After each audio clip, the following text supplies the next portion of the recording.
April's good സ്റ്റോറീസിലേക്ക് ഏവർക്കും സ്വാഗതം. N.K. Sasidharan എഴുതിയ നോവൽ അഗ്നിമുഖം. ആ ടിഗ്വാൻ അപ്പോൾ ചുങ്കത്തറയിലെത്തിയിരുന്നു. ഡ്രൈവിംഗ് സീറ്റിലിരുന്ന് നിഖിൽ ആക്സിലേറ്റർ ഞെരിച്ചു. നാവ് മുറിഞ്ഞു പോയതുകൊണ്ട് മിണ്ടാനാവാത്ത യൂസഫിൻ്റെ നിസ്സഹായ മുഖമായിരുന്നു അപ്പോൾ നിഖിലിൻ്റെ മനസ്സിൽ. കാർ കാവ്യയുടെ എട്ടുകെട്ടിനടുത്ത് വന്നു. മുരൾച്ചയോടെ നിന്നു. ശബ്ദം കേട്ട് കീർത്തനയാണ് ആദ്യം പുറത്തേക്ക് വന്നത്. മുറ്റത്ത് പുതിയ ഒരു കാർ കണ്ട് അവൾ പേടിച്ചുപോയി.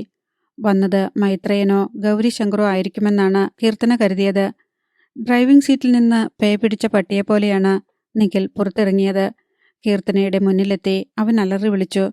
ഒരേ ഒരു കാര്യം മാത്രം നീ എനിക്ക് പറഞ്ഞു തന്നാൽ മതി. നിന്നെ ഉപദ്രവിക്കാതെ ഞാൻ മടങ്ങിപ്പോയിക്കൊള്ളാം. കൊച്ചിയിൽ എവിടെയാടി കാവ്യ താമസിക്കുന്നത്? കീർത്തന പേടിയോടെ പിടഞ്ഞു. ചേച്ചി എവിടെയാണെന്ന് ഞങ്ങൾക്കറിയില്ല. ഇതുവരെ ഇങ്ങോട്ട് വിളിച്ചിട്ടില്ല. പേപ്പറിൽ കാണുന്ന ചില വിവരങ്ങളെ ഞങ്ങൾക്കറിയാവൂ. പേപ്പറിൽ കഥ പോലെ നീ വായിക്കുന്നത് എൻ്റെയും കൂട്ടുകാരുടെയും ഒറിജിനൽ ജീവിതമാടി. നിന്റെ ചേച്ചി വികലാംഗരാക്കി ആശുപത്രിയിൽ ഉപേക്ഷിച്ച് എൻ്റെ 5 കൂട്ടുകാരെ. ഇപ്പോൾ അവൾ തേടുന്നത് എന്നെയാടി, ഈ നിഖിലിനെ. ഉമ്മറത്ത് ഉറക്കെയുള്ള സംസാരം കേട്ട് രാധ പുറത്തേക്ക് വന്നു. അവിടെ ഇതുവരെ കാണാത്ത ഒരാളെ കണ്ട് അവർ പേടിച്ചുപോയി. നിഖിൽ രാധയെ തുറച്ചു നോക്കി. മോളെ ചങ്ങലയഴിച്ചു വിട്ടിരിക്കുകയാണല്ലേ തള്ളേ, പ്രതികാര താണ്ഡവമാടാൻ. 6 പേരെയും ദ്രോഹിച്ചിട്ടേ അടങ്ങൂ അവള്. 5 പേരായി. ഞാൻ മാത്രമേയുള്ളൂ ബാക്കി. എൻ്റെ പിന്നാലെയാ തള്ളേ ഇപ്പോൾ അവൾ. കൂടെ ഒരു ക്രിമിനലുമുണ്ട്. രാധ പേടിയോടെ പറഞ്ഞു. കീർത്തന പറഞ്ഞതൊക്കെ സത്യമാ മോനെ. കാവ്യ ഒരു തെറ്റും ചെയ്തിട്ടില്ല. തെറ്റ് ചെയ്യുന്നത് വേറെ ഒരാളാ, ഗൗരിശങ്കർ. നിഖിൽ ക്രൂരമായി ചിരിച്ചു. അയാളുടെ ഹോസ്പിറ്റലിൽ നിന്ന് ലാപ്ടോപ്പും പെൻഡ്രൈവും ഒക്കെ കട്ട പെരുങ്കള്ളിയ കാവ്യ. ആ കണക്കുകൾ അയാൾ തീർത്തോട്ടെ. കാവ്യ പാവമ്മ മോനെ, രാധ പറഞ്ഞു. നീറി നീറി മരിക്കുകയാണ് എൻ്റെ കുട്ടി. അവളെ ഉപദ്രവിക്കില്ലേ. നിഖിൽ വരാന്തയിലേക്ക് കയറി രാധയ്ക്കൊരു ചവിട്ട് കൊടുത്തു. പ്രാണവേദനയോടെ രാധ പിന്നോട്ട് മലർന്നു. നട്ടാൽ പൊടിക്കാത്ത നുണ പറയുന്നു കിഴട്ട് ശവമേ. ഏതോ ഒരു പെണ്ണ് ചത്തുപോയതിന് കൊട്ടേഷൻ എടുത്ത് ഒരു കൊലയാളിയെയും കൂടെ കൂട്ടി ഞങ്ങളെ ദ്രോഹിക്കുകയാണവള്. നമിതയുടെ അനുഭവം കാവ്യക്കുമുണ്ടാവും. അറിയില്ല ഞങ്ങളെ അവൾക്ക്. തേടുന്നുണ്ട് ഞാൻ. കിട്ടിയാൽ ബാക്കിയൊന്നും തരില്ല നിങ്ങൾക്ക്, ഓർമ്മ വെച്ചോ. കീർത്തന ഓടിയെത്തി രാധയെ പിടിച്ചെഴുന്നേൽപ്പിച്ചു.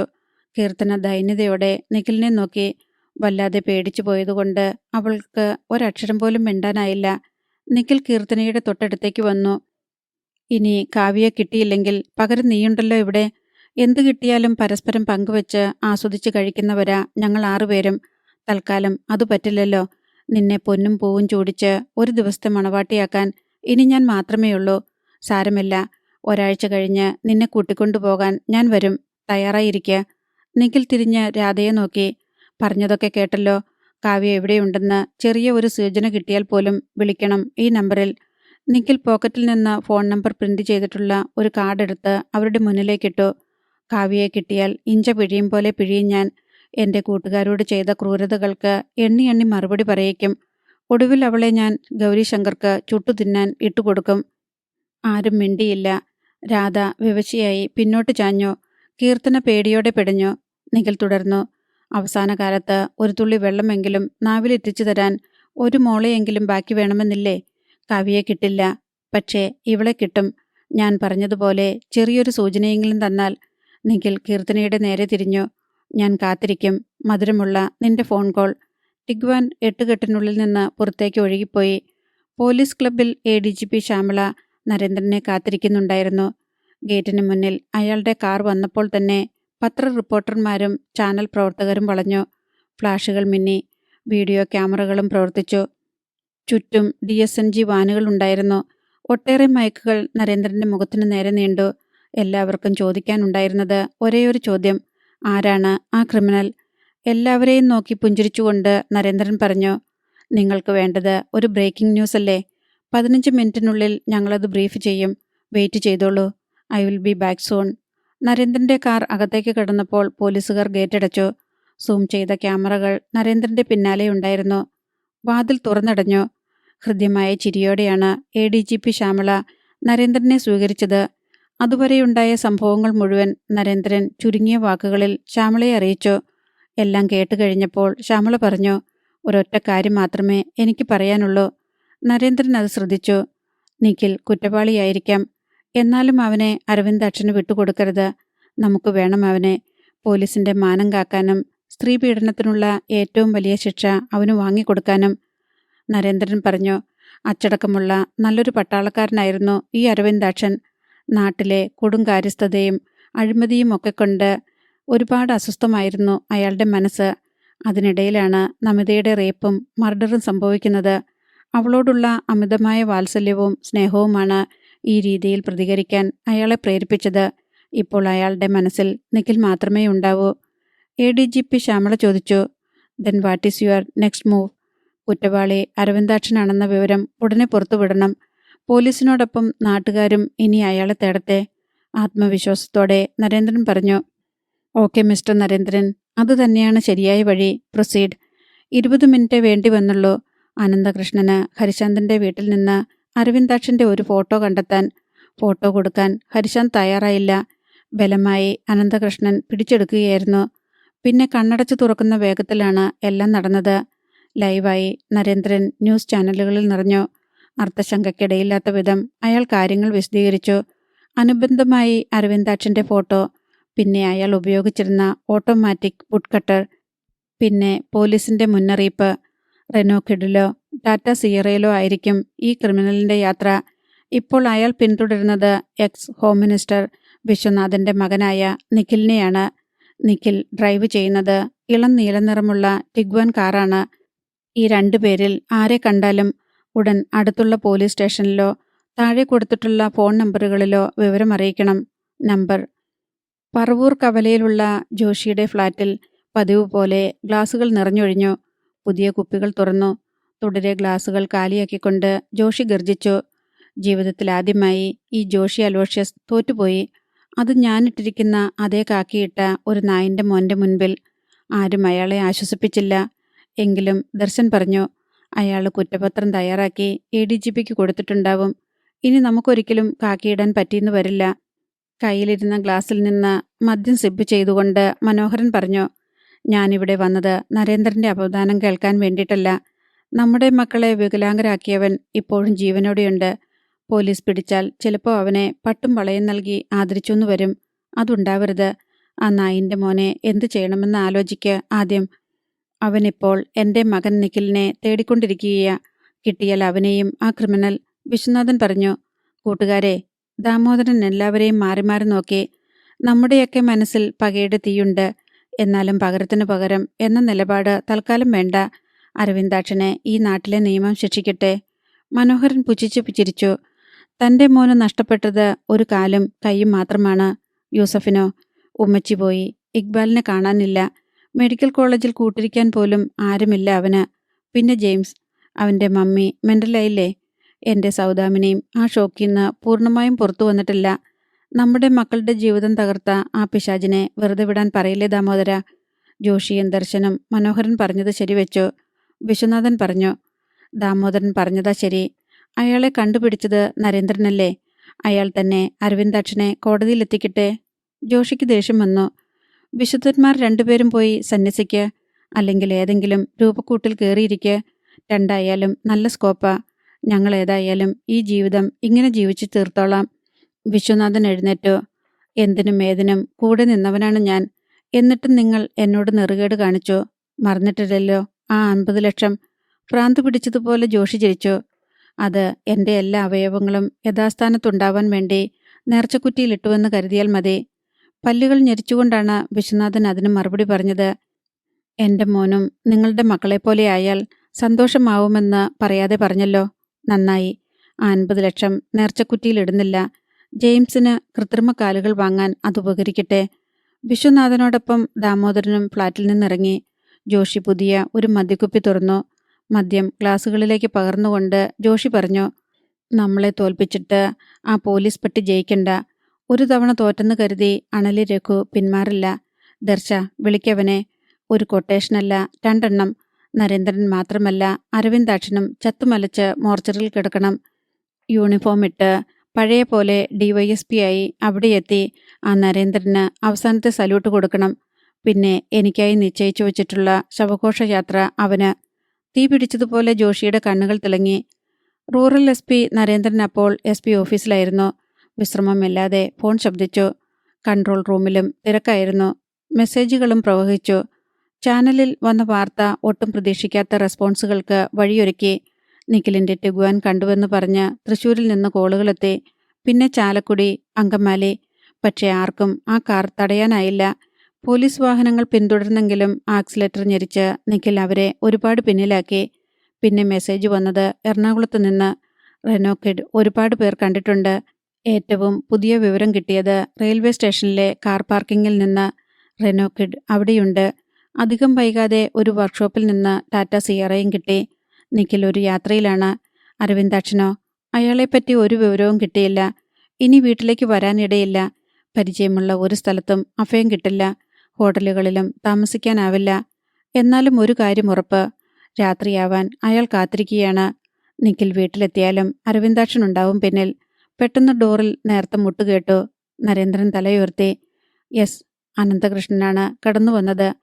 അയാൾ പറഞ്ഞു, പെരിയാറിൻ്റെ കരയിലുള്ള ഹരിതവനമാണ് അണലി രഘുവിൻ്റെ പ്രധാന താവളം. മറ്റൊന്ന് പമ്പ് ഹൗസിനടുത്ത്.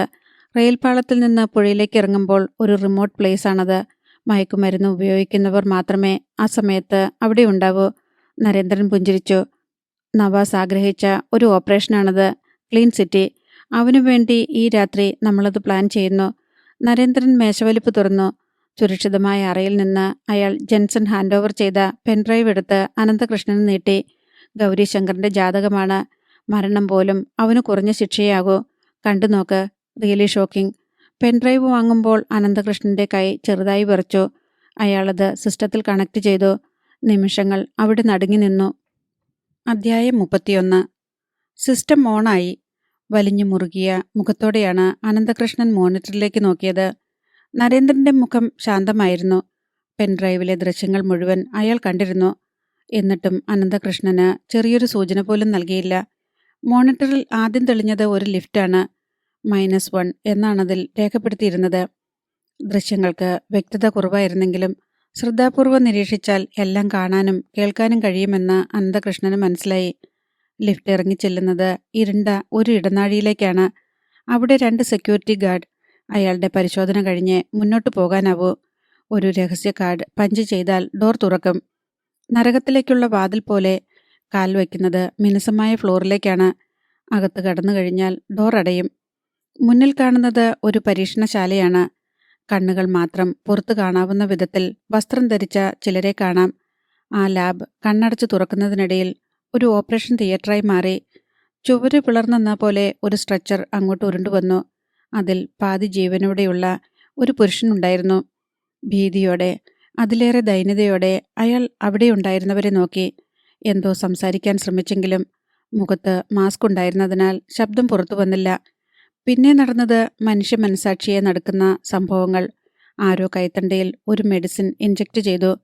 പിന്നെ അയാൾ ഓപ്പറേഷൻ ടേബിളിലേക്ക്. ആ ദൃശ്യങ്ങൾ കാണാൻ കരുത്തില്ലാത്തതുപോലെ അനന്തകൃഷ്ണൻ മെല്ലെ പിന്നോട്ട് ചാഞ്ഞു. നരേന്ദ്രൻ പറഞ്ഞു, മസ്തിഷ്ക മരണം കൃത്രിമമായി സൃഷ്ടിച്ച് ആ ഹതഭാഗ്യന്റെ അവയവങ്ങൾ മുറിച്ചെടുക്കുകയാണ് ഈ ചെകുത്താന്മാർ. വളരെ മുൻപേ എല്ലാം വില പറഞ്ഞു ഉറപ്പിച്ചിട്ടുണ്ടാവും. എന്നിട്ടാണ് കൊല്ലേണ്ടയാളെ ഇങ്ങോട്ട് കൊണ്ടുവരുന്നത്. അനന്തകൃഷ്ണൻ പല്ലുകൾ ഞെരിച്ചു. Bloody bastard. ടേബിളിൽ ഇപ്പോൾ ഒന്നും ഉണ്ടായിരുന്നില്ല. അവസാനത്തെ ചോരക്കറയും മായ്ച്ചു കളഞ്ഞ് ശൂന്യമായ സ്ട്രെച്ചർ വന്ന സ്ഥലത്തേക്ക് തിരിച്ചുപോയി. 3 മനുഷ്യർ കൂടി അതുപോലെ കടന്നു വന്നു. ആദ്യം കണ്ടതൊക്കെ ആവർത്തിച്ചു. അനന്തകൃഷ്ണന് അത് മുഴുവൻ കാണാനുള്ള കരുത്തില്ലായിരുന്നു. എങ്കിലും ഇൻവെസ്റ്റിഗേഷന്റെ ഭാഗമായതുകൊണ്ട് ഒഴിവാക്കിയില്ല. നരേന്ദ്രൻ പറഞ്ഞു, ചെറിയൊരു ഹൃദയാഘാതവുമായി വരുന്നവരെ പോലും ഈ മെഡിക്കൽ കോളേജിൽ ഇൻജെക്റ്റ് ചെയ്ത് ICUവിലാക്കും. പിന്നെ വൈകാതെ ബ്രെയിൻ ഡെത്ത് സംഭവിക്കും. ബന്ധുക്കളെ കൊണ്ട് അവയവദാനത്തിന് പ്രേരിപ്പിക്കാൻ പ്രത്യേക വിങ് തന്നെയുണ്ട്. അവർ രോഗികളുടെ അടുത്ത ബന്ധുക്കളെ ബ്രെയിൻ വാഷ് ചെയ്യും. പിന്നെ എളുപ്പമാണല്ലോ ഗൗരീശങ്കറിന്. കനത്ത വില വാങ്ങി അവയവങ്ങൾ വിൽക്കാൻ. മോണിറ്ററിൽ കണ്ണു നട്ടുകൊണ്ടാണ് അനന്തകൃഷ്ണൻ എല്ലാം കേട്ടത്. അപ്പോൾ ചുവരിലുള്ള ഡോർ തുറന്നു. സ്ട്രെച്ചറിൽ ഒരു ഡെഡ് ബോഡി വന്നു. വളരെ പെട്ടെന്ന് തന്നെ ആ ബോഡി ഒരു ടേബിളിലേക്ക് മാറ്റി. പിന്നെ ഒരു ട്രോളിയിൽ എങ്ങോട്ടോ കൊണ്ടുപോയി. നരേന്ദ്രൻ പറഞ്ഞു, ഭാരതത്തിലെ ഏതാണ്ട് 60% മെഡിക്കൽ കോളേജുകൾക്കും കുട്ടികൾക്ക് പഠിക്കാനുള്ള ഡെഡ് ബോഡികൾ സപ്ലൈ ചെയ്യുന്നത് ഈ ഐഷ മെഡിക്കൽ കോളേജാണ്. അനന്തകൃഷ്ണൻ ചോദിച്ചു, കുയിലിയുടെ ഡെഡ് ബോഡിയും ഏതെങ്കിലും മെഡിക്കൽ കോളേജിലേക്ക് പോയിട്ടുണ്ടാവും അല്ലേ? സംശയം എന്താ? നരേന്ദ്രൻ തുടർന്നു. ആവശ്യത്തിന് ഡെഡ് ബോഡികൾ കിട്ടിയില്ലെങ്കിൽ ഡെഡ് ബോഡികൾ ഉണ്ടാക്കും അയാൾ. ടെറിബിൾ, അനന്തകൃഷ്ണൻ പറഞ്ഞു. അക്ഷരാർത്ഥത്തിൽ ഒരു അറവുശാലയാണ് ഈ മെഡിക്കൽ കോളേജ്. നിയമം അരുതെന്ന് പറയുന്നതൊക്കെ ചെയ്യുന്നുണ്ട് ഈ നൊട്ടോറിയസ് ഇഡിയറ്റ്. അവയവദാനം എന്ന പവിത്രമായ കൺസെപ്റ്റ് തകർത്ത നെറികെട്ടവനാണ് ഇയാൾ. നരേന്ദ്രൻ പറഞ്ഞു. ഇത്തരം കഥകൾ സ്പ്രെഡായാൽ അവയവങ്ങൾ ദാനം ചെയ്യാൻ ആളുകൾ മടിക്കും. അത് ഒരു സേവനമായി കണ്ട് നാടിന് നന്മ ചെയ്യുന്ന ഒരുപാട് ഹോസ്പിറ്റലുകൾ ഇവിടെയുണ്ട്. മസ്തിഷ്ക മരണം സ്ഥിരീകരിക്കാൻ ഒരുപാട് മാർഗനിർദ്ദേശങ്ങളില്ലേ? എന്നിട്ടും ഗൗരിശങ്കർ എങ്ങനെ അവയവങ്ങൾ വിൽക്കുന്നു? അനന്തകൃഷ്ണൻ ചോദിച്ചു. നരേന്ദ്രൻ പറഞ്ഞു. മസ്തിഷ്ക മരണം സ്ഥിരീകരിക്കുന്നത് ഡോക്ടർമാരുടെ 4 അംഗ സംഘമാണ്. അതിലൊരാൾ ഗവൺമെൻറ് ഹോസ്പിറ്റലിലെ ഡോക്ടറായിരിക്കണം. ഏതെങ്കിലും വിധത്തിൽ ശ്വാസം വീണ്ടെടുക്കാനാവുമോ എന്നറിയാൻ നിർബന്ധമായും ആപ്നിയ ടെസ്റ്റ് നടത്തണം. പിന്നെ വിശദമായ ബ്ലഡ് ടെസ്റ്റുകൾ. 6 മണിക്കൂറിനുള്ളിൽ 2 തവണ പരിശോധന. റിപ്പോർട്ടുകളിൽ 4 ഡോക്ടർമാരും സൈൻ ചെയ്തിരിക്കണം. പഴുതുകളില്ലാതെയുള്ള നിരീക്ഷണം വേണമെന്നുള്ള ഈ നിഷ്കർഷയാണ് ഐഷ മെഡിക്കൽ കോളേജിൽ അട്ടിമറിക്കപ്പെടുന്നത്. നമ്മുടെ ഡോക്ടർ അജയ് മോഹൻ ഈ ഹോസ്പിറ്റലിൽ ഉണ്ടായിരുന്നല്ലോ കുറേ കാലം. ഉണ്ടായിരുന്നു. ചില സംശയങ്ങൾ തോന്നിയപ്പോൾ ജോലി രാജിവെച്ചു. അയാളെ കൊല്ലാതെ വിട്ടത് ഭാഗ്യം. ആ ഭാഗ്യം കാവ്യയ്ക്ക് കിട്ടാതെ പോയതിന് ഒരേ ഒരു കാരണമേ ഉള്ളൂ, ഈ പെൻഡ്രൈവ്. ശരിയാണ് സർ. ഈ ദൃശ്യങ്ങൾ റെക്കോർഡ് ചെയ്തത് ഒരു ബട്ടൺ ക്യാമറയിലോ പെൻ ക്യാമറയിലോ ആവാം. അതുമാത്രമല്ല, ഇത് റെക്കോർഡ് ചെയ്തത് കാവ്യ ആവാനും സാധ്യതയില്ല, നരേന്ദ്രൻ പറഞ്ഞു. ഒന്നുകിൽ കാവ്യയ്ക്ക് വേണ്ടി ആരോ റെക്കോർഡ് ചെയ്തതാവാം, അല്ലെങ്കിൽ റെക്കോർഡ് ചെയ്തയാളെ കാവ്യ സഹായിച്ചതാവാം. ആശങ്കയോടെ അനന്തകൃഷ്ണൻ നരേന്ദ്രനെ നോക്കി. നരേന്ദ്രൻ തുടർന്നു. ഒക്കെ സാധ്യതകളാണ് അനന്തു. ഒരിക്കൽ ഞാൻ പറഞ്ഞിരുന്നില്ലേ ഈ മെഡിക്കൽ കോളേജിന്റെ രഹസ്യങ്ങൾ തേടിയിറങ്ങിയ ഒരു ജേർണലിസ്റ്റിനെ പറ്റി? ഓർക്കുന്നുണ്ട്, ഒരു പ്രഭാകരൻ. പിന്നെ ഒരു DYSPയുമുണ്ട്. 2 പേരും മിസ്സിംഗ് ആണ്. ഒരുപക്ഷെ അവരെപ്പറ്റി എന്തെങ്കിലും സൂചന തരാൻ കാവ്യയ്ക്ക് കഴിയുമായിരിക്കും, നരേന്ദ്രൻ പറഞ്ഞു. പക്ഷേ കാവ്യ? അനന്തകൃഷ്ണൻ ഒന്ന് സംശയിച്ചു. കാവ്യ നമ്മളെ തേടി വരും അനന്തു. അതിന് കാത്തിരിക്കണമെന്ന് മാത്രം. ഈ പെൻഡ്രൈവ് ഇല്ലാതെ അവൾക്ക് ഗൗരിശങ്കറിന്റെ അടുത്തേക്ക് പോകാൻ പറ്റില്ല. താൻ തേടുന്നത് കാവ്യയുടെ കയ്യിലില്ലെന്നറിഞ്ഞാൽ ഗൗരിശങ്കർ എങ്ങനെ പ്രതികരിക്കുമെന്ന് ഇപ്പോൾ പറയാൻ പറ്റില്ല. എന്നാലും നല്ലതൊന്നും പ്രതീക്ഷിക്കുന്നതിൽ അർത്ഥമില്ല. കാവ്യ, അവളുടെ അമ്മ, അനിയത്തി, എല്ലാവരെയും അയാൾ കൊല്ലും. നരേന്ദ്രൻ പറയുന്നത് ശരിയാണെന്ന് അനന്തകൃഷ്ണന് മനസ്സിലായി. അരവിന്ദാക്ഷൻ ഒരു ബോൺ ക്രിമിനലൊന്നുമല്ല. സാഹചര്യങ്ങൾ അയാളെ അങ്ങനെയാക്കിയതാണ്. ഉറപ്പായും പോലീസിന് കീഴടങ്ങാൻ അയാൾ കാവ്യയോട് പറയും. അവൾക്ക് അതല്ലാതെ മറ്റു വഴിയില്ലല്ലോ. അനന്തകൃഷ്ണൻ തലയാട്ടി. വേമ്പനാട്ട് കായലിൽ ഒരു ഹൗസ് ബോട്ടിലായിരുന്നു അപ്പോൾ അരവിന്ദാക്ഷനും കാവ്യയും. ആർമിയിലുണ്ടായിരുന്ന പഴയ സുഹൃത്ത് രാഘവൻ നമ്പ്യാർ ഏർപ്പാട് ചെയ്തു കൊടുത്തതാണ് ആ ബോട്ട്. നമ്പ്യാർ പറഞ്ഞു. ഒരു രാത്രിയും ഒരു പകലും ഷെൽട്ടർ തരാൻ പറ്റും എനിക്ക്. ഇത് ലൈഫ് ഗാർഡ് ബോട്ടായതുകൊണ്ട് സാധാരണ പോലീസ് പരിശോധിക്കാറില്ല. ധൈര്യമായിട്ട് ഹൈക്കോർട്ട് ജെട്ടിയിലേക്ക് പോയിക്കോ. പക്ഷേ ഒരു കാര്യം, മൊബൈൽ ഉപയോഗിക്കരുത്. മുന്നിൽ പരന്നു കിടക്കുന്ന കായൽ. സ്വർണ്ണ അലക്കുകളിട്ട ഓളങ്ങൾ തിളങ്ങുന്നു. ദൂരെ കടലാണ്. ജീവിതത്തിന് നീളം കുറഞ്ഞു വരുന്നു. പാഴാക്കാൻ ഒട്ടും സമയമില്ല. തീരുമാനങ്ങൾ ഉടനെ വേണം. അരവിന്ദാക്ഷൻ കാവ്യയോടായി പറഞ്ഞു. എനിക്കോ നിനക്കോ ഗൗരിശങ്കറെ തളയ്ക്കാനാവില്ല മോളെ. അയാൾ ഇനിയും ആ മെഡിക്കൽ കോളേജിൽ ഒരുപാട് ചോര വീഴ്ത്തും. വിളക്കിന്റെ നാളത്തിൽ വീണ് നിരപരാധികൾ ഈയം പാറ്റകളെപ്പോലെ കരിഞ്ഞു ചാമ്പലാവും. അതുണ്ടാകരുത്. അരവിന്ദാക്ഷൻ എന്താണ് പറഞ്ഞു വരുന്നതെന്ന് കാവ്യയ്ക്ക് മനസ്സിലായില്ല. അരവിന്ദാക്ഷൻ തുടർന്നു. പെൻഡ്രൈവ് ഇല്ലാതെ നിനക്ക് ആ രാക്ഷസന്റെ മുന്നിലേക്ക് ചെല്ലാൻ പറ്റില്ല. ഒരേയൊരു വഴിയേയുള്ളൂ, നിന്റെ കുടുംബത്തെ രക്ഷിക്കാനും ഗൗരിശങ്കറെ ഈ ലോകത്തിന് കാട്ടിക്കൊടുക്കാനും. കാവ്യ അരവിന്ദാക്ഷന്റെ മുഖത്തു നിന്ന് കണ്ണുകൾ എടുത്തില്ല. അരവിന്ദാക്ഷൻ പറഞ്ഞു. നീ റൂറൽ SP നരേന്ദ്രനെ കാണണം. എല്ലാം തുറന്നു പറയണം. ബാക്കിയെല്ലാം അയാൾക്ക് വിട്ടുകൊടുത്തേക്ക്. കാവ്യ എന്തോ പറയാൻ ശ്രമിച്ചു. അരവിന്ദാക്ഷൻ അവളെ തടഞ്ഞു. കൂടുതലൊന്നും ആലോചിക്കണ്ട. നരേന്ദ്രൻ നിന്നെയും നിന്റെ കുടുംബത്തെയും രക്ഷിക്കും. ഭൂമിയിൽ ബാക്കിയുള്ള അവസാനത്തെ ശത്രുവിനെ കൈ അകലത്തിൽ കിട്ടാൻ ഈ രാത്രി ഞാൻ ശ്രമിക്കും. കാവ്യ അരവിന്ദാക്ഷന്റെ കൈയെടുത്ത് സ്വന്തം കയ്യിൽ ചേർത്തു. സൂക്ഷിക്കണം. നിന്റെ ഈ സ്നേഹം കൂടെയുണ്ടല്ലോ. പിന്നെ നിഖിൽ നശിപ്പിച്ച യുവതികളുടെ കണ്ണീരും. അത് പ്രാർത്ഥനയുടെ ഫലം ചെയ്യും. ഒരു കാര്യത്തിലേ എനിക്ക് ദുഃഖമുള്ളൂ. ഞാനില്ലാതായാൽ എൻ്റെ ഹരി തനിച്ചാവും. അരവിന്ദാക്ഷന്റെ കണ്ണുകളൊന്നു പിടഞ്ഞു. കടക്കണ്ണിൽ ഒരു നീർത്തുള്ളി ഉറഞ്ഞു. ഞങ്ങളുടെ വീട് ഒരു സ്വർഗമായിരുന്നു മോളെ. അങ്ങോട്ടാണ് ഒരു പൂക്കാലം തീർക്കാൻ നമിത വരേണ്ടിയിരുന്നത്. ആ സ്വപ്നങ്ങളാണ് നിഖിലും കൂട്ടുകാരും ചേർന്ന് മായ്ച്ചു കളഞ്ഞത്. സാരമില്ല, എൻ്റെ ഹരിക്ക് അവൻ്റെ അച്ഛനെ മനസ്സിലാകും. കാവ്യ ഷാളിൻ്റെ തുമ്പുയർത്തി അരവിന്ദാക്ഷൻ്റെ കണ്ണുകൾ തുടച്ചു കൊടുത്തു. അവൾ പറഞ്ഞു, ഇതൊരു യുദ്ധമാണ്. ഇനി വരുന്ന യുവതലമുറയെങ്കിലും തിരുത്താനുള്ള യുദ്ധം. ആ തലമുറയ്ക്ക് ഈ ത്യാഗം മനസ്സിലാവും. അരവിന്ദാക്ഷൻ കാവ്യയുടെ കയ്യിൽ കൈ ചേർത്തു. SP office. അണലി രഘുവിനെയും സംഘത്തെയും പിടിക്കാനുള്ള തന്ത്രങ്ങൾക്ക് അവസാന രൂപം നൽകുകയായിരുന്നു നരേന്ദ്രനും അനന്തകൃഷ്ണനും. നരേന്ദ്രൻ പറഞ്ഞു, ഒരാളും രക്ഷപ്പെടരുത്. എങ്ങോട്ട് തിരിഞ്ഞാലും പോലീസ് ഉണ്ടാവണം അവരുടെ മുന്നിൽ. വളഞ്ഞിട്ട് ആക്രമിക്കണം. രക്ഷപ്പെടാൻ പറ്റില്ലെന്നറിയുമ്പോൾ സംഘം അക്രമാസക്തരാവാൻ ഇടയുണ്ട്. അത് പ്രത്യേകം സൂക്ഷിക്കണം. പുഴയിൽ ചാടി നീന്തി രക്ഷപ്പെടാനുള്ള പഴുതുകളാണ് ആദ്യം അടയ്ക്കേണ്ടത്. റെഡിയല്ലേ അനന്തു? അതെ സാർ. കൂടെ വരുന്നവർക്ക് എന്താണ് ചെയ്യേണ്ടതെന്ന വ്യക്തമായ നിർദ്ദേശങ്ങൾ നൽകിക്കഴിഞ്ഞു. ഓപ്പറേഷൻ ക്ലീൻ സിറ്റി ഈ രാത്രി കൃത്യം 12 മണിക്ക് തുടങ്ങുകയാണ്. തികഞ്ഞ ആത്മവിശ്വാസത്തോടെ അനന്തകൃഷ്ണൻ പറഞ്ഞു.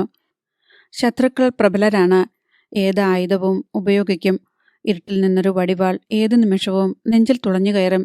കൂടെയുള്ളവരുടെ ജീവൻ വളരെ വിലപ്പെട്ടതാണ്. പറഞ്ഞിട്ടില്ലേ ഒപ്പമുള്ള ഫോഴ്സിനോട്? Yes sir. അണലിയുടെ സംഘത്തിൽ അവനുൾപ്പെടെ 5 പേരുണ്ടെന്നല്ലേ പറഞ്ഞത്? നരേന്ദ്രൻ ചോദിച്ചു.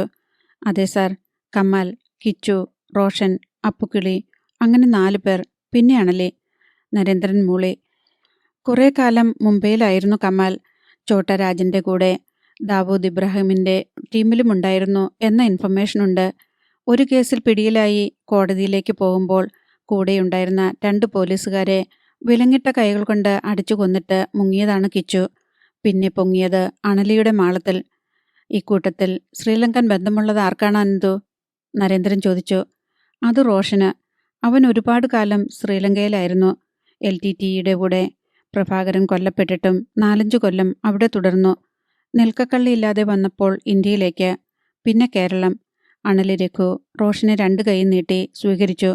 കൂട്ടത്തിൽ ഏറ്റവും ക്രൂരനാണിവൻ.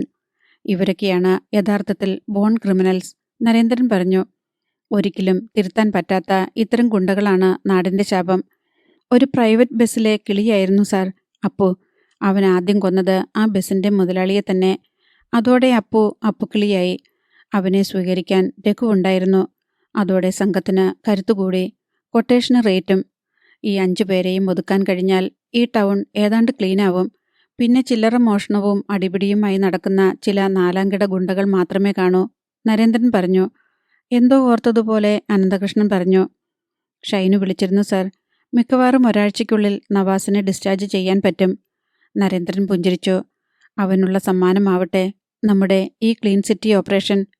രാത്രി 11 കഴിഞ്ഞിരുന്നു. ഊണ് കഴിഞ്ഞ് ഉറങ്ങാനുള്ള ഒരുക്കത്തിലായിരുന്നു നിഖിൽ. ആരും കാണാതെ അലമാരയിൽ ലോക്ക് ചെയ്തു വെച്ചിരുന്ന ഒരു കൊച്ചു പെട്ടി അവൻ പുറത്തെടുത്തു. അതിനുള്ളിൽ ചെറിയ പൊതികളാക്കി പാക്ക് ചെയ്തിട്ടുള്ള ബ്രൗൺ ഷുഗറും ഉണ്ടായിരുന്നു. നിഖിൽ ഒരു പാക്കറ്റ് എടുത്ത് തുറന്നു. ഒരു നുള്ളു പൊടി 2 വിരലുകൾ കൊണ്ട് എടുത്ത് മൂക്കിൽ ചേർത്ത് ആഞ്ഞു വലിച്ചു.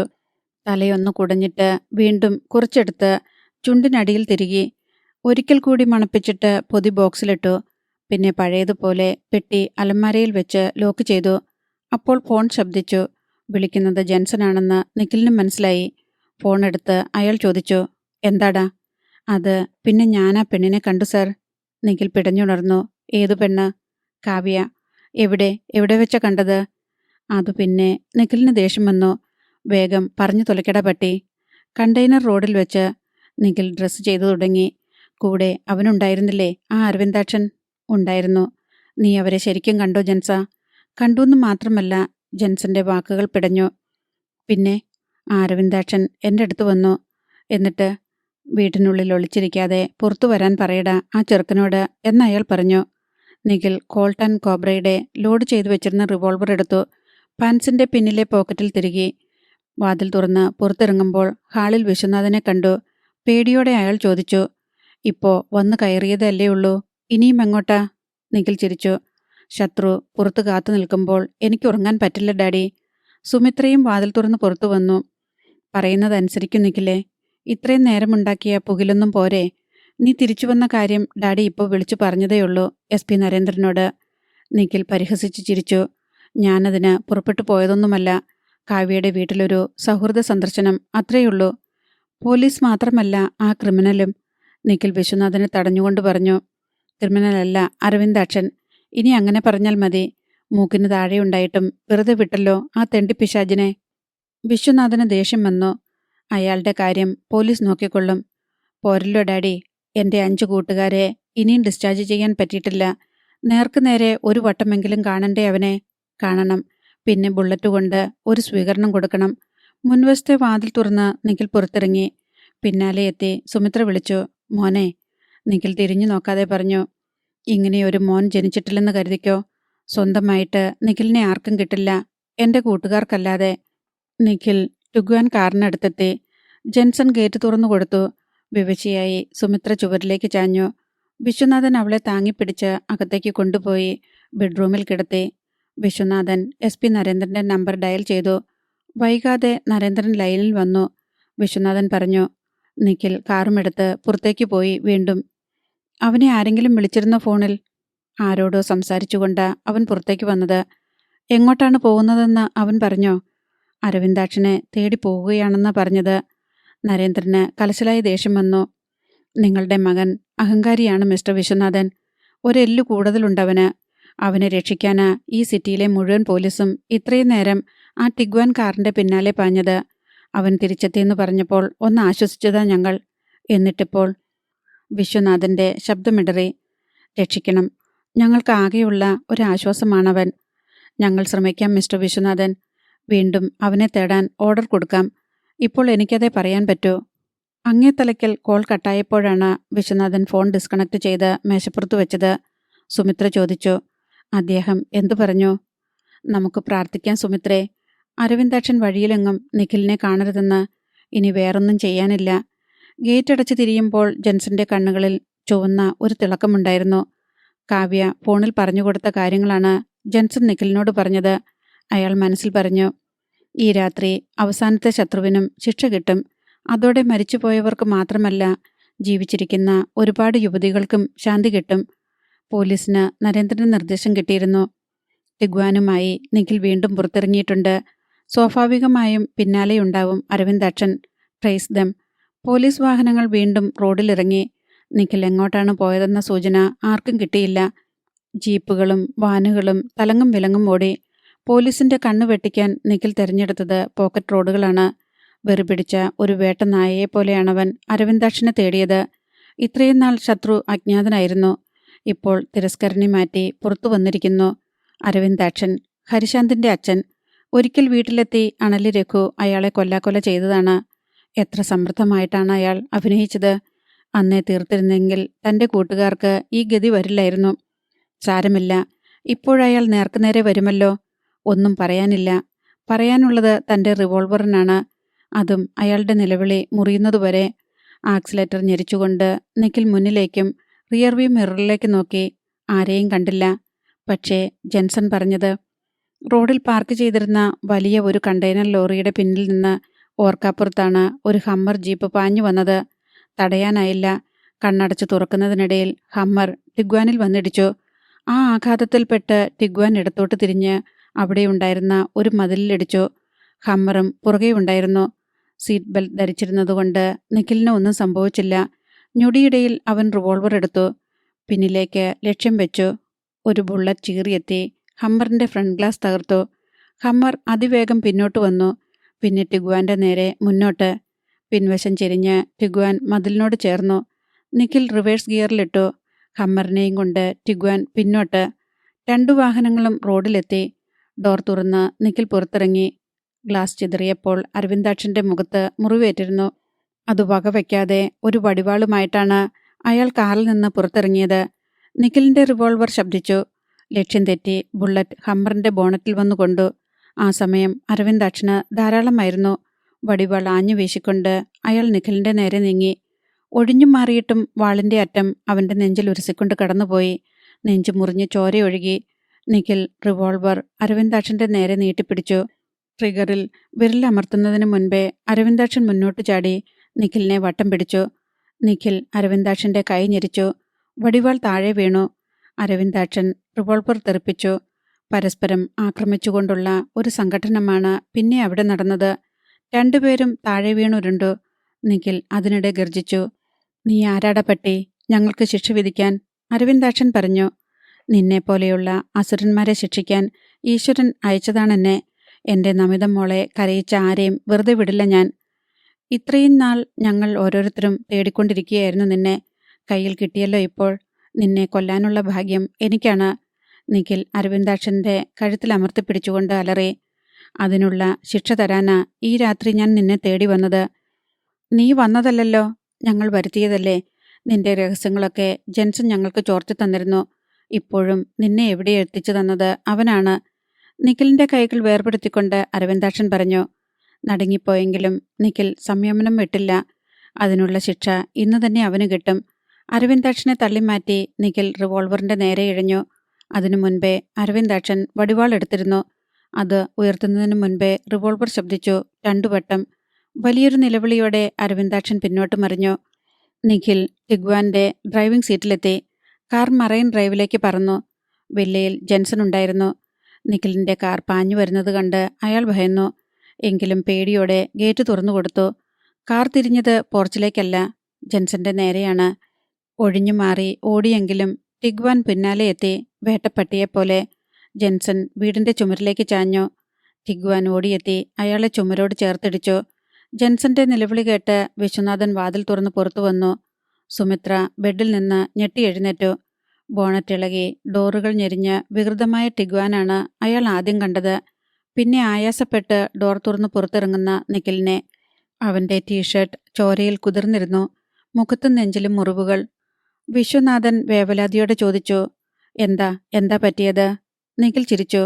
അരവിന്ദാക്ഷൻ കണ്ടെയ്നർ റോഡിൽ ചത്തുമലച്ച് കിടപ്പുണ്ട്. വിശ്വനാഥൻ നടുങ്ങിപ്പോയി. അകത്ത് സുമിത്രയുടെ മനസ്സ് തകർന്നു. ഉള്ളിലൊരു ചോരപ്പുഴ ഇളകി.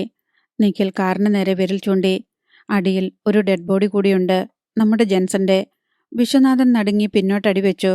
കാറിനടിയിൽ ജെൻസന്റെ ചോരയിൽ കുതിർന്ന മൃതദേഹം അയാൾ കണ്ടു. നിഖിൽ പറഞ്ഞു, എന്നെ ആ ക്രിമിനലിന് ഒറ്റിക്കൊടുത്തത് ഇവനാണ്. അരവിന്ദാക്ഷൻ പറഞ്ഞതുകൊണ്ട് ജെൻസൺ എന്നെ കണ്ടെയ്നർ റോഡിലേക്ക് പറഞ്ഞുവിട്ടത്. അപ്പോഴും നിഖിൽ ചിരിക്കുകയായിരുന്നു. ഇനി കാവ്യ മാത്രമേ ബാക്കിയുള്ളൂ. അവൾക്കുള്ള സമ്മാനം നാളെ. വിശ്വനാഥന് ഒരക്ഷരം പോലും മിണ്ടാനായില്ല. അകത്ത് കൽപ്രതിമ പോലെ ചലനമറ്റ് നിൽക്കുകയായിരുന്നു സുമിത്ര. അവൾ പക്ഷേ കരഞ്ഞില്ല. നിഖിലിന്റെ ഓരോ വാക്കും കൂരമ്പ് പോലെ തുളഞ്ഞിറങ്ങി ഹൃദയത്തിന് മുറിവേറ്റിരുന്നു. നിഖിൽ അക്ഷോഭ്യനായി പറഞ്ഞു, കാണാൻ കൊള്ളാവുന്ന പെമ്പിള്ളേരൊക്കെ ചിലപ്പോൾ ചത്തുപോയിന്ന് വരും. അതിന് കൈയും കാലുമൊക്കെ വെട്ടിമുറിക്കാൻ അരവിന്ദാക്ഷന് ആരാ അധികാരം കൊടുത്തത്? ശിക്ഷിക്കാൻ ഈ നാട്ടിൽ പോലീസില്ലേ, കോടതിയില്ലേ? നിഖിൽ വിശ്വനാഥന്റെ അടുത്തേക്ക് ചെന്നു. എത്രയും പെട്ടെന്ന് ജെൻസന്റെ ഡെഡ് ബോഡി മാറ്റണം ഡാഡി. മെയിൻ റോഡിൽ എവിടെയെങ്കിലും കൊണ്ടിട്ടാൽ മതി. അതൊരു ആക്സിഡന്റ് ആണെന്ന് പോലീസ് കരുതിക്കൊള്ളും. അല്ലെങ്കിലും പണം കുന്നുകൂട്ടി വെച്ചിട്ടില്ലേ ഡാഡി? ഈ രാത്രി അത് മുഴുവൻ ഇറക്കി എല്ലാ തെളിവും മായ്ച്ചു കളയാൻ നമുക്ക്. മോനാണെന്നല്ലേ പറയുന്നത്, അത് തെളിയിച്ചു കാണിക്കുക.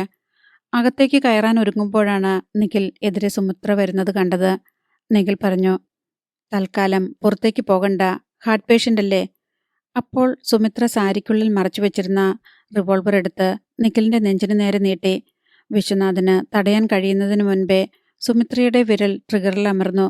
ഒരു ബുള്ളറ്റ് നിഖിലിന്റെ നെഞ്ചു തുളച്ചു. പാതി മുറിഞ്ഞ ചിരിയോടെ നിഖിൽ സുമിത്രയുടെ കാൽച്ചൂട്ടിലേക്ക് വീണു. എല്ലാ തെറ്റുകളും തന്റെ ചോര കൊണ്ട് മായ്ച്ചു കളയാനെന്ന പോലെ. അധ്യായം 32.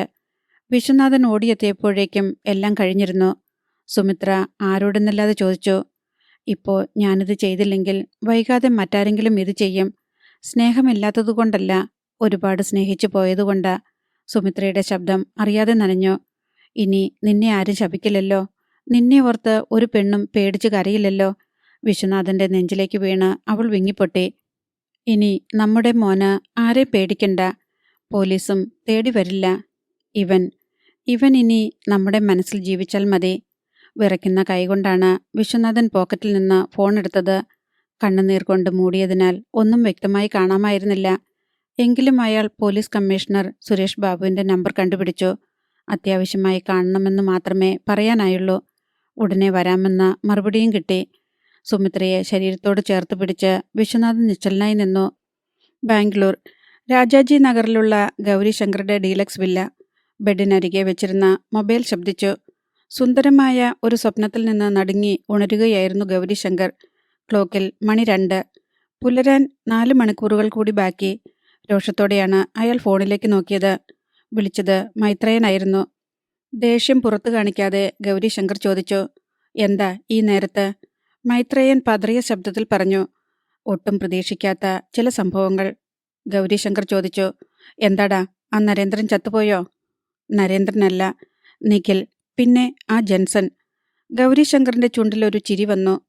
കൊള്ളാമല്ലോ, രണ്ടും നമ്മുടെ ഇരകളായിരുന്നു. പൊയ്ക്കോട്ടെ, അത്രയും സമയം ലാഭം കിട്ടിയെന്ന് കരുതിയാൽ മതി. ആരാ അത് ചെയ്തത്? സുമിത്ര. സുമിത്ര? അതെ, നിഖിലിന്റെ അമ്മ തന്നെയാണ് അവനെ കൊന്നത്. For what? അതറിയില്ല. ജെൻസനെ? നിഖിലാണ് അവനെ കൊന്നത്, കാറിടിപ്പിച്ച്. ഒരു രാത്രി ഒരുപാട് സംഭവങ്ങൾ. അതൊക്കെ മെട്രോ സിറ്റിയിൽ പതിവാണെടോ. അത് പറയാനാണോ നീ എന്നെ വിളിച്ചുണർത്തിയത്? അതുമാത്രമല്ല, ആ അരവിന്ദാക്ഷൻ ഗുരുതരാവസ്ഥയിൽ മെഡിക്കൽ കോളേജിലുണ്ട്. നിഖിൽ ഷൂട്ട് ചെയ്തതാണ് അയാളെ.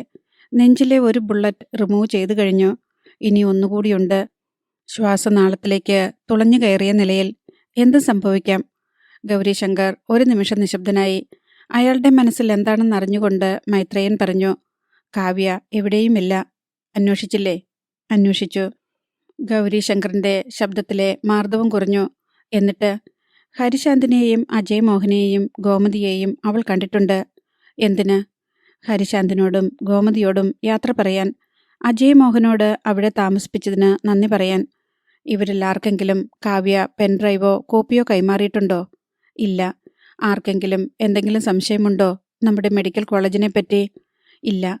അജയ് മോഹൻ? അയാൾക്ക് കൂടുതലൊന്നും അറിയില്ലല്ലോ. കാവ്യ പറഞ്ഞിട്ടുണ്ടാവില്ലേ? സാധ്യത കുറവാണ്. സാധ്യതയുണ്ട് മൈത്രേയ, ഗൗരീശങ്കർ ഗർജിച്ചു. ഇവിടെ വെച്ച് പരസ്പരം ഇഷ്ടത്തിലായിരുന്നു അവർ. വീണ്ടും കണ്ടുമുട്ടുമ്പോൾ തീർച്ചയായും ആ ഇഷ്ടത്തിന് ജീവൻ വെച്ചിട്ടുണ്ടാവും. അവൾക്ക് അഭയം കൊടുത്തത് അജയല്ലേ? I am sure. അവർ എല്ലാം പങ്കുവച്ചിട്ടുണ്ടാവും. സ്നേഹം മാത്രമല്ല, ശരീരവും. അതോടെ കാവ്യ തുറന്നു പറഞ്ഞിട്ടുണ്ടാവും പെൻഡ്രൈവിലുള്ള എല്ലാ രഹസ്യങ്ങളും. ഇനി എന്തു വേണമെന്ന് ഞാൻ പറയാതെ തന്നെ നിനക്കറിയില്ലേ മൈത്രേയ? മൈത്രേയൻ വിറച്ചുപോയി. ഒപ്പം അയാളുടെ ശബ്ദവും. അറിയാം. ഗൗരീശങ്കർ തുടർന്നു. കാവ്യയും അജയ് മോഹനും ഇനി അവിടെ ജീവനോടെ വേണ്ട. മൈത്രേയൻ മൂളി. കൊല്ലുന്നതിന് മുൻപ് നീ ചോദിച്ചിരിക്കണം, ആ പെൻഡ്രൈവോ അതിലെ രഹസ്യങ്ങളോ ആർക്കെങ്കിലും കൈമാറിയിട്ടുണ്ടോ എന്ന്. അപ്പോഴും മൈത്രേയൻ മൂളി. അങ്ങനെ ആർക്കെങ്കിലും കൈമാറിയിട്ടുണ്ടെങ്കിൽ അവനും ഈ ഭൂമിയിൽ ബാക്കി വേണ്ട. നീ ആ പെൻഡ്രൈവുമായി എൻ്റെ അടുത്തേക്ക് വരുമ്പോൾ ഐഷ മെഡിക്കൽ കോളേജിനെ പറ്റി കൂടുതൽ അറിഞ്ഞിട്ടുള്ള ഒരാളും ജീവനോടെ ഉണ്ടാവരുത്. ഒരു നിമിഷം നിർത്തിയിട്ട് ഗൗരീശങ്കർ കൂട്ടിച്ചേർത്തു, ഞാൻ അങ്ങോട്ട് വരികയാണ്. ഇവിടെ നിന്ന് ഉടനെ പുറപ്പെടാനിടയുള്ള ഏതെങ്കിലും ഫ്ലൈറ്റിൽ. ഇനി എന്നെ തേടി നീ വരേണ്ടത് കാവ്യയുടെ തറവാട്ടിൽ. അതിനു മുൻപ് ഞാൻ പ്രതീക്ഷിക്കും അജയ് മോഹനും കാവ്യയും ചത്തുപോയെന്ന് പറയാൻ നീ വിളിക്കുന്ന കോൾ. ഈ രാത്രി നമുക്ക് നിർണായകമാണ് മൈത്രേയ. മൂവ്. കോൾ കട്ട് ചെയ്യുമ്പോൾ ഗൗരീശങ്കറിന്റെ കണ്ണിലൊരു തീപ്പൊരി വീണു കത്തി. അതൊരു അഗ്നികുണ്ഡമായി ആളിപ്പടർന്നു. പോലീസ് സംഘം വേട്ട തുടങ്ങിയിരുന്നു. വിവിധ സ്ക്വാഡുകളായി തിരിഞ്ഞാണ് അവർ അണിൽ രഘുവിനെയും സംഘത്തെയും തേടിയിറങ്ങിയത്. ടൗൺ നിമിഷങ്ങൾക്കുള്ളിൽ കാക്കിപ്പടയുടെ നിയന്ത്രണത്തിലായി. ഒരു സംഘം എല്ലാ വാഹനങ്ങളും പരിശോധിച്ചു. മറ്റൊരു സംഘം റെയിൽവേ സ്റ്റേഷനും പരിസരവും അരിച്ചുപെറുക്കി. കുറച്ചുപേർ ട്രാൻസ്പോർട്ട് സ്റ്റാൻഡിലേക്ക് പോയി. പ്രൈവറ്റ് ബസ് സ്റ്റാൻഡും നാഷണൽ ഹൈവേയും പരിശോധിച്ചിരുന്നത് റൂറൽ ടൈഗർ ഫോഴ്സാണ്. ഹരിതവനത്തിലേക്ക് പോയത് നരേന്ദ്രനും അനന്തകൃഷ്ണനും അടങ്ങുന്ന സംഘം. റോഡരികിൽ വാഹനങ്ങൾ നിർത്തി അവർ നിശബ്ദരായി പോക്കറ്റ് റോഡിലൂടെ നടന്നു. സൂക്ഷിക്കണം സർ, അനന്തകൃഷ്ണൻ താഴ്ന്ന ശബ്ദത്തിൽ പറഞ്ഞു. ഇനി അങ്ങോട്ട് എവിടെയും അണലി രഘുവിനെ പ്രതീക്ഷിക്കണം. ഓർക്കാപ്പുറത്ത് അവൻ്റെ ആക്രമണമുണ്ടാവാം. വടിവാളാണ് അവൻ്റെ പ്രധാന ആയുധം. പോക്കറ്റ് റോഡ് പുല്ല് നിറഞ്ഞ മൈതാനത്തെ രണ്ടായി പകുത്ത് പുഴയിലേക്ക് നീളുന്നു. വലതുവശത്താണ് ഹരിതവനം. വിവിധ ഇനം മരങ്ങൾ നിറഞ്ഞ ചെറുകാട്. അതൊരു പാർക്ക് കൂടിയാണ്. സന്ധ്യ കഴിഞ്ഞാൽ ഹരിതവനം വിജനമാകും. പിന്നെ കനത്ത ഇരുട്ടായിരിക്കും ചുറ്റും. നരേന്ദ്രനും സംഘവും കുത്തനെയുള്ള ഇറക്കമിറങ്ങി താഴെയുള്ള മൈതാനത്തെത്തി. അതിനപ്പുറം പുഴയാണ്. ഒട്ടും പ്രതീക്ഷിക്കാത്ത സമയത്താണ് ഇരുട്ടിൽ നിന്ന് ഒരു രൂപം അനന്തകൃഷ്ണന് നേരെ ചാടിയത്. നരേന്ദ്രൻ അവനെ വട്ടം പിടിച്ച് പൊക്കിയെടുത്തു. തലയ്ക്ക് മീതെ ഉയർത്തി. പിന്നെ 2 കൈകൊണ്ടും വളച്ച് താഴേക്കിട്ടു. വന്നു വീണത് പോലീസ് സംഘത്തിന്റെ കൈകളിലേക്ക്. ഒരാൾ വായ അമർത്തിപ്പിടിച്ചു. നന്നായി പെരുമാറിയ ശേഷമാണ് പോലീസ് അയാളെ ശബ്ദിക്കാൻ അനുവദിച്ചത്. ആലില പോലെ വിറച്ചുകൊണ്ട് അയാൾ പറഞ്ഞു, ഇവിടെ കിട്ടുമെന്ന് അപ്പുക്കുളി പറഞ്ഞായിരുന്നു. എന്തു കിട്ടുമെന്ന്? നരേന്ദ്രൻ ചോദിച്ചു. അത് പിന്നെ അയാൾ പറയാൻ മടിച്ചു. ഷുഗറോ ഹെറോയിനോ മറ്റോ ആയിരിക്കും. അനന്തകൃഷ്ണൻ പൂരിപ്പിച്ചു. ആണോടാ? നരേന്ദ്രൻ ചോദിച്ചു. അതെ. നിന്നോട് എവിടെ വരാനാ അപ്പുക്കിളി പറഞ്ഞത്? ഉത്തരമായി ഇരുട്ട് പിളർന്ന ഒരു വടിവാൾ നരേന്ദ്രന്റെ നേരെ ചീറി വന്നു. റിഫ്ലക്സ് ആക്ഷൻ പോലെയാണ് നരേന്ദ്രൻ തെന്നിമാറിയത്. ഇരുട്ടിലൊരു സീൽക്കാരമുണ്ടാക്കി വടിവാൾ പിടഞ്ഞു. ഇവിടെ വരാൻ തന്നെയാടാ പുല്ലുകളെ ഞാൻ പറഞ്ഞിരുന്നത്. തന്നെ ആക്രമിച്ച ശത്രുവിനെ നരേന്ദ്രൻ തിരിച്ചറിഞ്ഞു. അപ്പുക്കിളി. വീണ്ടും വടിവാൾ ഉയർന്നു. ആ നീക്കം വളരെ മുൻപ് തന്നെ നരേന്ദ്രൻ മനസ്സുകൊണ്ട് കണ്ടറിഞ്ഞിരുന്നു. അയാൾ അപ്പുക്കിളിയുടെ തോളലിൽ കൈ ചുരുട്ടി ആഞ്ഞടിച്ചു. വടിവാൾ തെറിച്ചു. അപ്പുക്കിളി ഉറക്കെ നിലവിളിച്ചു.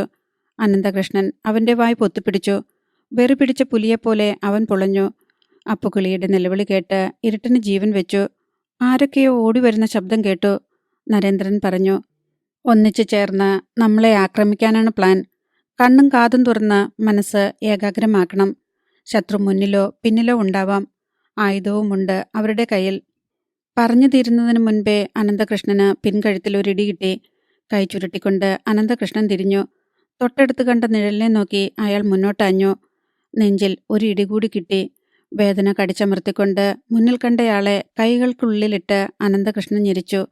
എല്ലുകൾ നുറുങ്ങിയ വേദനയോടെ ശത്രു പിടയുമ്പോൾ അയാളുടെ കാതുകൾക്കരികെ ചുണ്ടുചേർത്ത് അനന്തകൃഷ്ണൻ ചോദിച്ചു. ആരാടാ നീ? കമാൽ. വേദന കൊണ്ട് ഞരങ്ങി അവൻ പറഞ്ഞു. നരേന്ദ്രനെ നേരിട്ടത് കിച്ചുവും റോഷനുമാണ്. ബാക്കിയുള്ള പോലീസുകാർ അപ്പുക്കിളിയെയും കമാലിനെയും കസ്റ്റഡിയിലെടുത്തു. കിച്ചുവും റോഷനും പിടിച്ചു നിൽക്കാൻ ഏറെ പണിപ്പെട്ടു.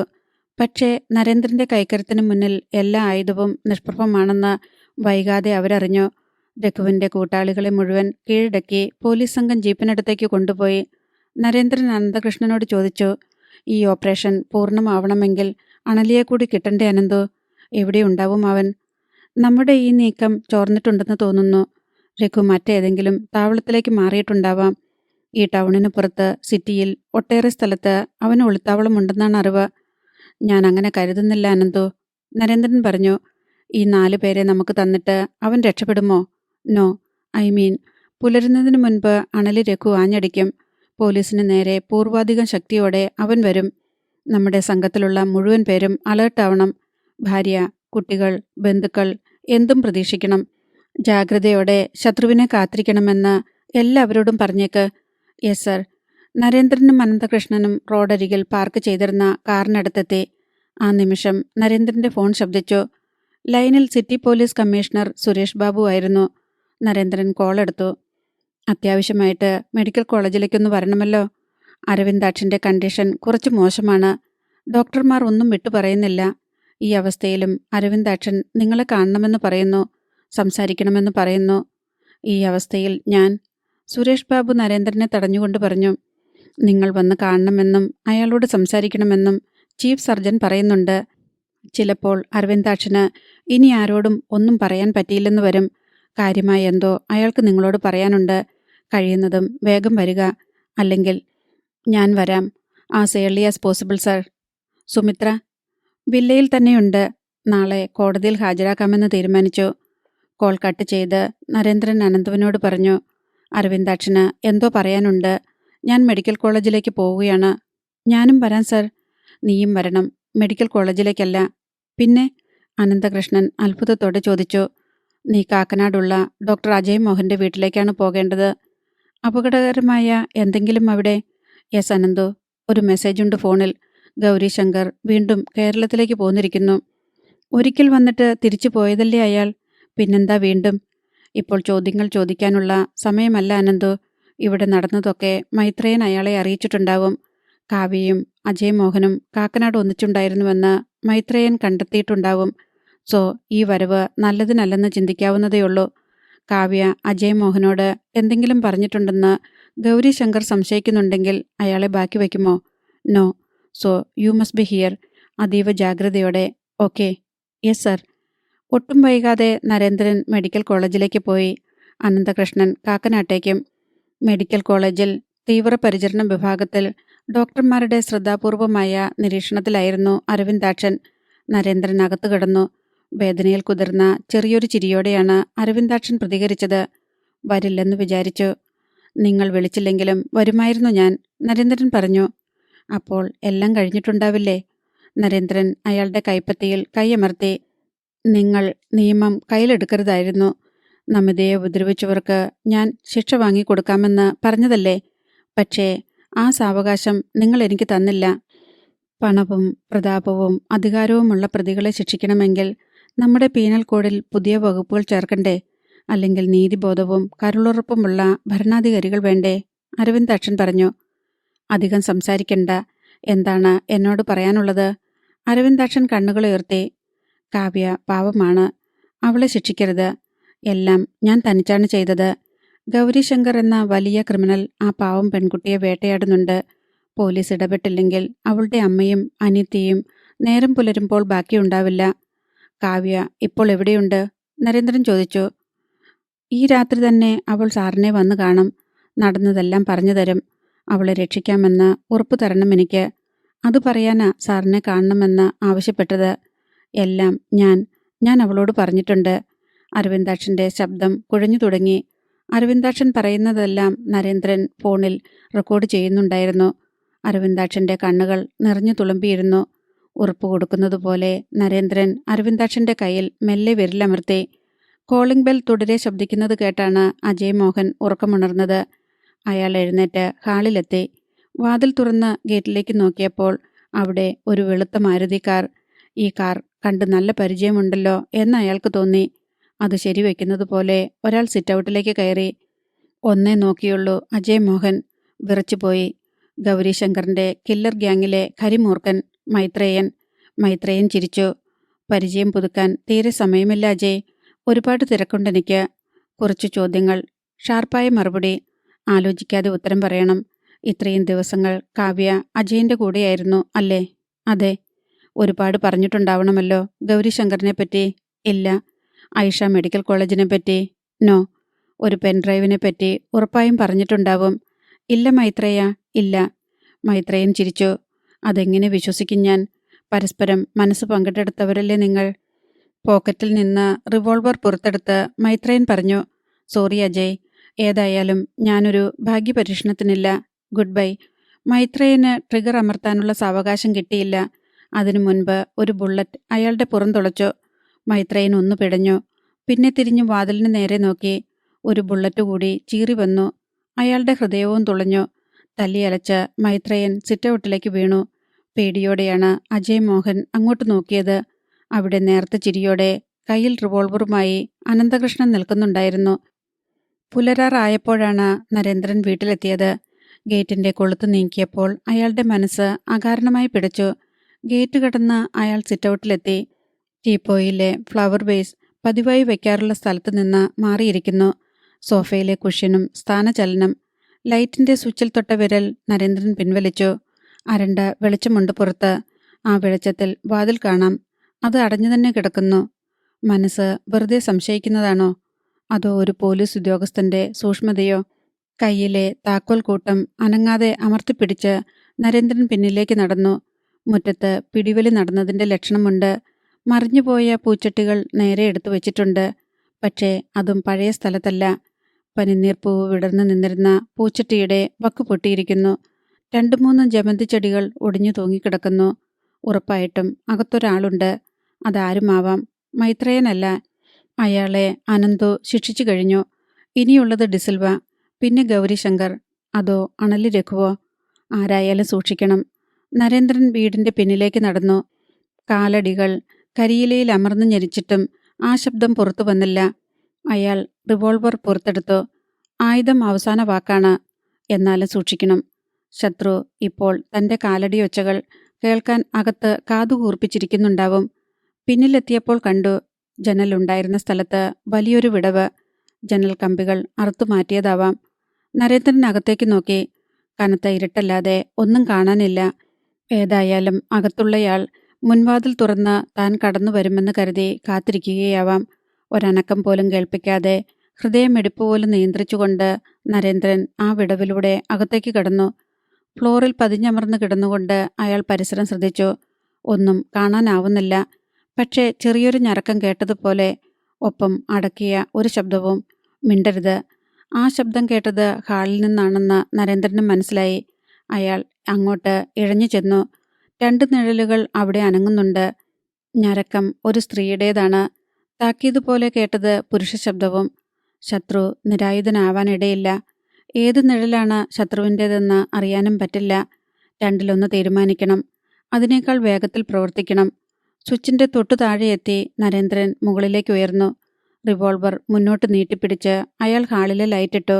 അവിടെ 2 പേരുണ്ടായിരുന്നു. കസേരയിൽ പ്ലാസ്റ്റിക് ചരടുകൊണ്ട് കെട്ടിയിട്ട നിലയിൽ കാവ്യ. അവളുടെ തൊട്ടടുത്ത് വടിവാൾ കഴുത്തിൽ അമർത്തിവെച്ച് ആജാനുബാഹുവായ ഒരാൾ. മുറിയിൽ പ്രകാശം പരന്നിട്ടും അപരിചിതൻ ഞെട്ടിയില്ല. കൂസലില്ലാതെ അയാൾ പറഞ്ഞു, നിങ്ങൾ ഒരടി മുന്നോട്ട് വെച്ചാൽ ഞാനിവളുടെ കഴുത്ത് മുറിക്കും.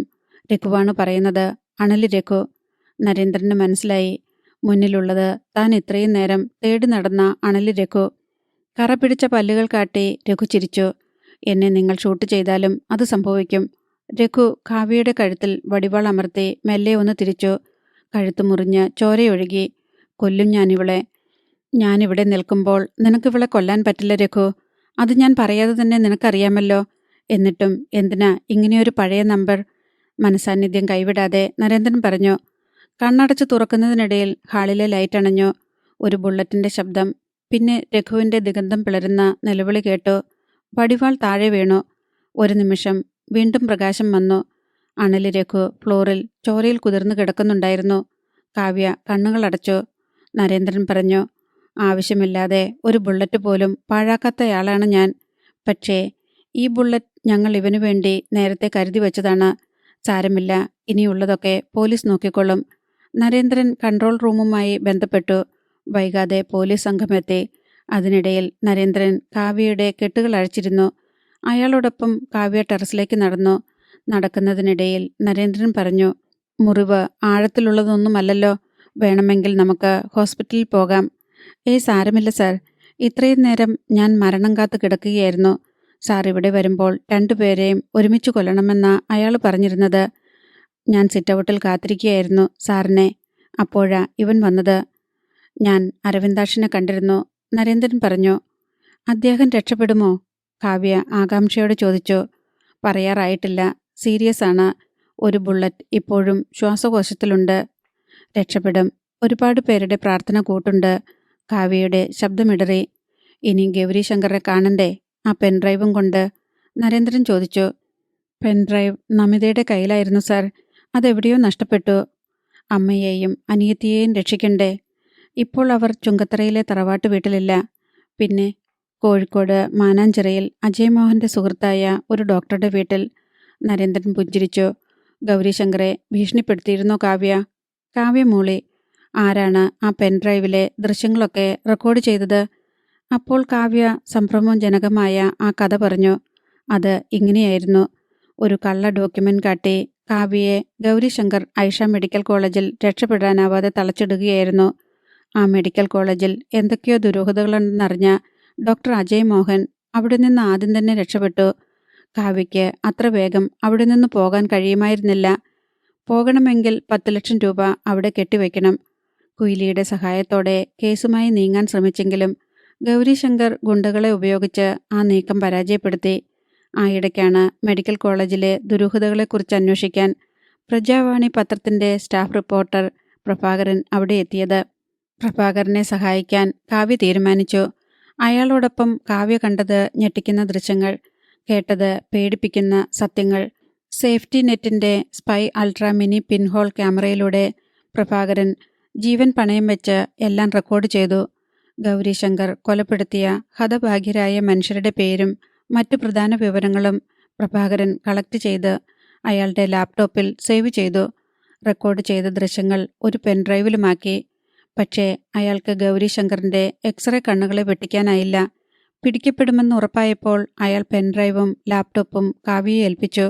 ഗൗരിശങ്കർ അറിയാതെ കാവ്യ അവ രണ്ടും ഹോസ്പിറ്റലിൽ നിന്ന് പുറത്തേക്ക് കൊണ്ടുപോയി. അത് കാവ്യയാണ് ഏൽപ്പിച്ചതെന്ന് പ്രഭാകരൻ ആരോടും പറഞ്ഞില്ല. പ്രഭാകരനെ ഗൗരിശങ്കർ ശിക്ഷിച്ചത് പൈശാചികമായിട്ടാണ്. ആ പിൻഹോൾ ക്യാമറയോടൊപ്പം പ്രഭാകരനെയും അയാൾ സൾഫ്യൂരിക് ആസിഡ് നിറച്ച ടാങ്കിലേക്ക് എടുത്തിട്ടു. അയാളോടൊപ്പം കണ്ടെത്തിയ മുഴുവൻ രഹസ്യങ്ങളും അലിഞ്ഞു തീർന്നുവെന്ന് 2-3 മാസം വരെ അയാൾ വിശ്വസിച്ചിരുന്നു. ഒടുവിൽ എങ്ങനെയോ അയാൾ അറിഞ്ഞു. കണ്ടെത്തിയ രഹസ്യങ്ങളെല്ലാം പ്രഭാകരൻ ആരെയോ അറിയിച്ചിരുന്നുവെന്ന്. പെൻഡ്രൈവിൻ്റെയും ലാപ്ടോപ്പിൻ്റെയും സഹായത്തോടെ ഒടുവിൽ ഗൗരിശങ്കറിൻ്റെ കണ്ണുകൾ കാവ്യയെയും കണ്ടെത്തി. അതിനു മുൻപ് അവൾ ആ പെൻഡ്രൈവ് നമിതയെ ഏൽപ്പിച്ചിരുന്നു. ലാപ്ടോപ്പ് കാവ്യയും കുയിലിയും ചേർന്ന് ഒരു ബാങ്ക് ലോക്കറിൽ ഭദ്രമായി ഒളിപ്പിച്ചു. നമിത, കുയിലി, കാവ്യ, 3 പേരിൽ ഇനി കാവ്യ മാത്രമേയുള്ളൂ ബാക്കി. എല്ലാം പറഞ്ഞു കഴിഞ്ഞപ്പോൾ കാവ്യയുടെ മനസ്സ് തിരകളൊഴിഞ്ഞ കടൽ പോലെയായി. മനുഷ്യ മനസാക്ഷിയെപ്പോലും വിൽപ്പനച്ചരക്കാക്കിയ ഗൗരിശങ്കർ എന്ന വൻ തിമിംഗലത്തിനെതിരെ സ്വന്തം ജീവൻ പോലും പണയം വെച്ച് ഒറ്റയാൾ പട്ടാളം പോലെ പോരാടിയ കാവ്യയെ നരേന്ദ്രൻ അഭിനന്ദിച്ചു. ജെൻസന്റെ കയ്യിൽ നിന്ന് കണ്ടെടുത്ത പെൻഡ്രൈവ് അവളെ കാണിച്ചുകൊണ്ട് നരേന്ദ്രൻ പറഞ്ഞു, എല്ലാം തുടങ്ങി വെച്ചത് കാവ്യ. ഇനി അത് അവസാനിപ്പിക്കാൻ പോകുന്നത് പോലീസ്. ഇപ്പോൾ തന്നെ ഞങ്ങൾ കാവ്യയെ അമ്മയുടെയും അനിയത്തിയുടെയും അടുത്തെത്തിക്കും. എല്ലാ കുറ്റവും സ്വയം ചെയ്തതാണെന്ന് അരവിന്ദാക്ഷൻ മൊഴി തന്നിട്ടുണ്ട്. കാവ്യ ഒന്നിലും ഇൻവോൾവ്ഡ് അല്ലെന്ന് അയാൾ എന്നോടും പറഞ്ഞു. തെളിവുകളില്ലാതെ ആരെയും ശിക്ഷിക്കാൻ പറ്റില്ല.